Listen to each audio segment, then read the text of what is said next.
ఎన్టీఆర్ భరోసా pension 2025 ఏపీలో 1.8 లక్షలు మందికి పింఛన్ కట్. ఎన్టీఆర్ భరోసా పథకంలో కొత్త మార్పులు, పూర్తి వివరాలు.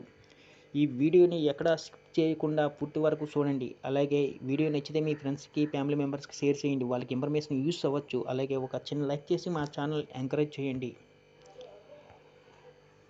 ఆంధ్రప్రదేశ్ ప్రభుత్వం ఎన్టీఆర్ భరోసా పింఛను పథకంలో కీలక నిర్ణయం తీసుకుంది. అర్హత లేని దివ్యాంగులు పొందుతున్న పింఛన్లు రద్దు చేయాలని ప్రభుత్వం స్పష్టం చేసింది. తప్పుడు ధృవీపత్రాలతో పింఛను పొందుతున్న వారికి జాబితా సిద్ధం చేశారు. మొత్తం 1.8 లక్షల మంది అర్హత లేని దివ్యాంగులకు ఇచ్చే పింఛన్లు నిలిపివేయనున్నారు. వీరి వద్ద ఉన్న బోగస్ సదర సర్టిఫికెట్లు గుర్తించి వాటిని రద్దు చేయుచున్నారు. ఇకపై వైకల్యం 40% పైకి ఉన్న వారికి పింఛను అందుతుంది. వైద్య బృందాల ద్వారా తనిఖీలు నిర్వహించి నూతన సర్టిఫికెట్లు జారీ చేయుచున్నారు. ఈ సర్టిఫికెట్లు ఉచితంగా గ్రామ వార్డు సచివాలయాల్లో జూలై 25 నుండి అందుబాటులో ఉంటాయి.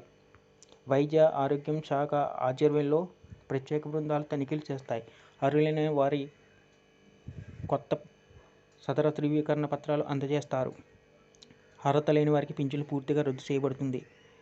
రాష్ట్రంలో 10 పురపాలక సంఘాలు, నగర పంచాయతీల్లో ప్రత్యేక అధికారులు పదవీ కాలాన్ని మరో 6 నెలలు పొడిగించారు. ఎన్నికలు జరిగే వరకు ఈ ప్రత్యేక పాలన జరుగుతుంది.